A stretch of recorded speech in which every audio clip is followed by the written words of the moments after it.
Kansas City at the end of that game. And also, I'm reminded, man, Bart just brought it up. Von Miller steps over into a defense who will be an unquestioned leader on that side of the ball with 2 Super Bowl rings. And also remember that this team played the playoffs without Tre'Davious White last year. I know that's not a huge deal to people out there that likes to hear names, but when you have a corner like that, it absolutely changes the way you can play football down the stretch.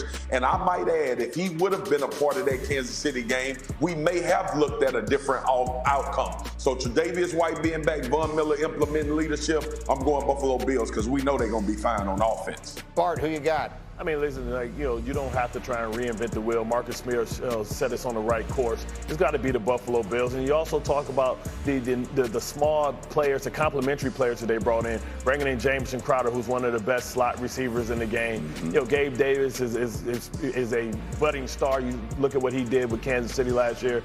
I think if you put your heart of hearts, and they're a team that has the easier path and the easier division as well. So you talk about Kansas City, you talk about other teams, they're going to beat each other up with inside the division. Yeah. So we got 2 votes for the Bills. Mike Tannenbaum, you have basically adopted Justin Herbert. And he's going to have to become Justin Herbert Tannenbaum. Have you got? It would stun me if you don't have the Chargers. No stunning here. It's the Chargers, and it's for a lot of the little things besides Justin Patrick Herbert. What they did in the trenches on both sides. Zion Johnson, another first-round pick on that offensive line.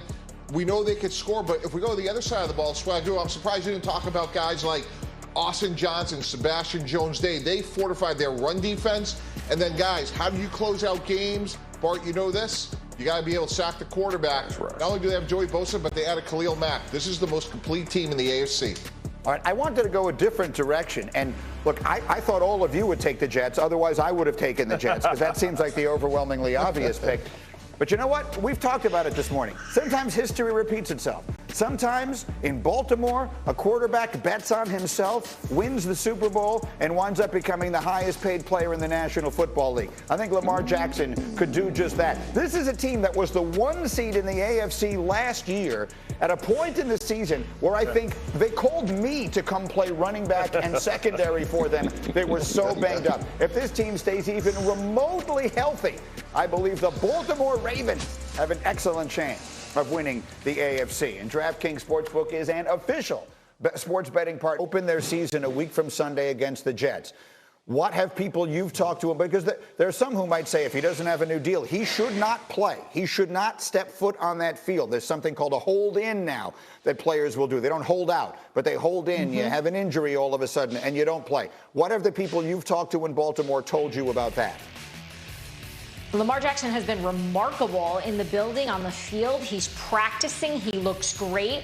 When I've had some text message exchanges with some players as late as or early as yesterday, the plan is for him to be the starter against the New York Jets at MetLife Stadium.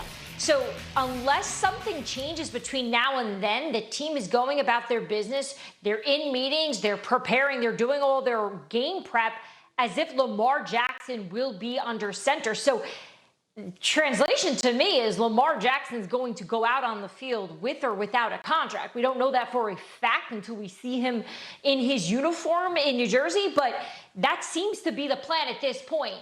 And, you take a look at some of these contract extensions with these quarterbacks, Mike, that have been, completed over the last few weeks.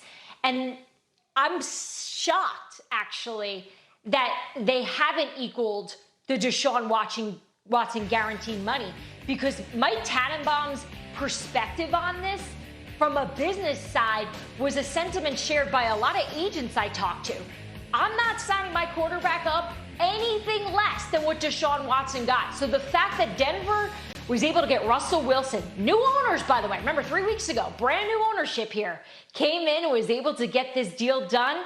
This is a really big win for owners in the NFL today.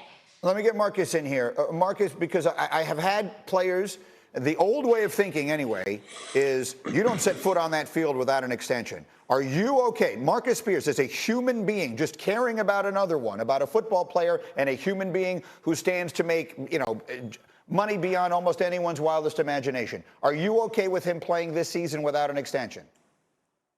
No, I'm not okay. I understand that we in a different time.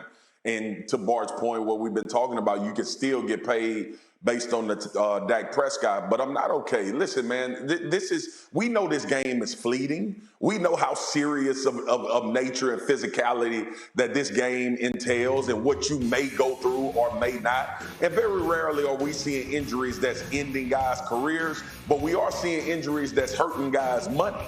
And that is the one thing, like my heart of hearts. And G, I'm glad you asked the question that way, because what I've seen from Lamar with him participating and being there, it hadn't thrown me back to how I thought 3 or 4 years ago, where Lamar crazy, he out of his mind. I'm not there, but I would suggest, look, man, get this money, get this deal done, because ultimately, this your livelihood. And let me tell y'all something, man, as much as people ain't gonna want to hear this, that damn Super Bowl ring ain't gonna pay no bills. That trophy, that MVP trophy ain't gonna pay no bills. When you get to the point where you start talking about generational wealth and changing your life and legacy and also generations of your family life, you gotta be very cautious about how you move. This is one decision that could determine 2 to 3 generations for Lamar Jackson's family. Now, I don't believe he's going to suffer a catastrophic injury, but none of us ever do, especially as football players. We don't ever think in that way.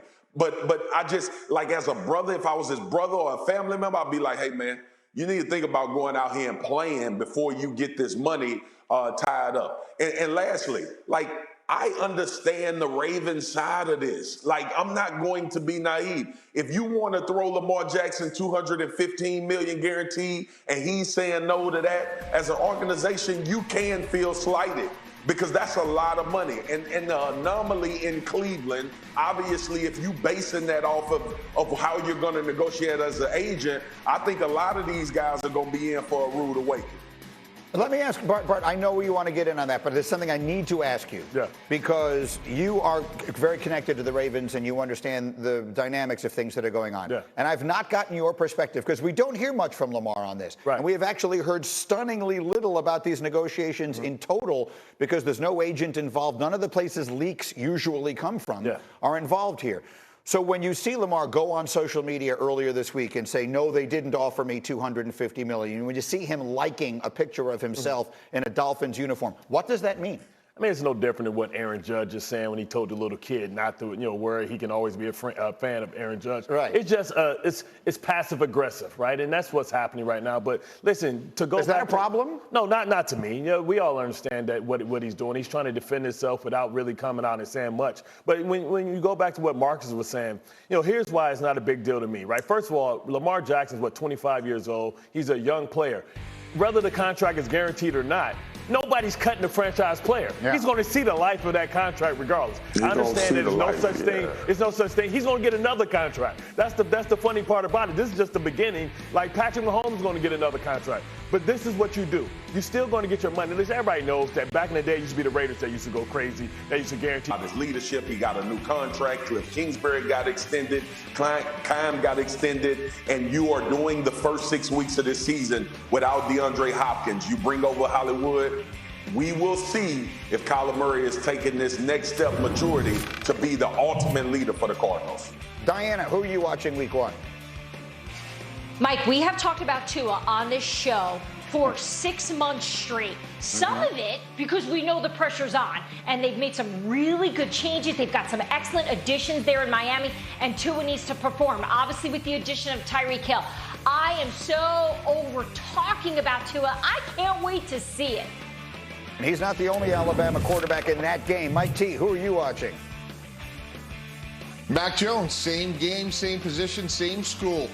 We've talked so much also about play calling, and Mac Jones can erase all the noise and go out and play really good football on opening day against a really good Dolphin team on the road in the elements in Miami, and I'm fascinated to watch him go. They will be in Miami, but New England is where I knew we were going to head next because it has been an offseason with so many questions for the Patriot offense. But Mac Jones sounds like he doesn't have any concerns. Listen. I think we've ironed out a lot of things, and it's good that they're happening now, and I feel confident in what we're doing. We just got to go out there and do it for 60 minutes. So, I mean, look, let me start with Mike T on this one, because you have been the big believer in Mac Jones. While I've had so many people, both on the air and off, in my presence, question what New England might be doing, and in Bill we trust and all the rest of that, you remain steadfast. Why? He played really well last year. He led the team to the playoffs and played well against the Bills in the playoff game. And when you look at what they do well, Greeny, is they could run the ball. They got two really good tight ends. Their receiver core isn't great, but it's solid.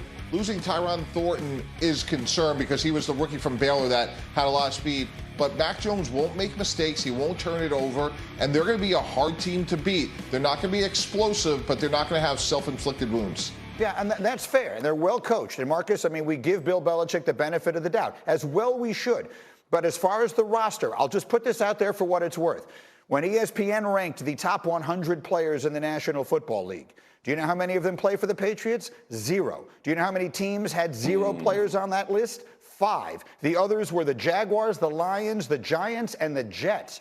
So that's, at least in the eyes of the people on the outside, Marcus, what we think Bill is working with. What are they going to be? All right, let me get this nipped in the bud, because I'm sick of it. I've been watching shows and hearing it. Let's stop acting like Mac Jones' season last year was God's gift to football. Let's just pause on that for a second. Yeah, he played well for a rookie. He did some things, but I think anybody that watched tape knows that Mac Jones was highly insulated in an offense that was run dominant, and they didn't ask him to do much. At times, when we saw Mac Jones have to kind of come out of his shell and push the ball downfield and be a passer for a large majority of the game, we saw some mistakes as expected about a rookie. I do think he's going to take a step forward. I do believe that Mac Jones is a good to solid quarterback. But let's not get in this conversation like it's a wildly bet behind this offensive line, and he's not dealing with unknowns of knowing what his offensive coordinator situation is going to be. A second-year quarterback that had a solid season as a rookie, not something to write home about, because I remember having this conversation about a rookie in Cleveland who broke all the damn rookie records, and now he on another team. So let's take a break and figure out what's going to happen with Mac Jones when he's called upon to carry this offense like he was not last year. The best thing about Marcus is you never have to wonder where he stands. So that's what he thinks. Diana, what do you think? Well, I think a lot of the Mac Jones success story that we talk about here on the show is because we compared him to the other rookies, and he was that much better. And I think that's probably why we give him the benefit of the doubt there, and why we talk so highly about him. But Mike, I've been covering the Patriots for a long time now, and I've never been part of covering an off season like this, where it just doesn't feel like the Patriot way. It doesn't feel organized. It doesn't seem like they have a plan.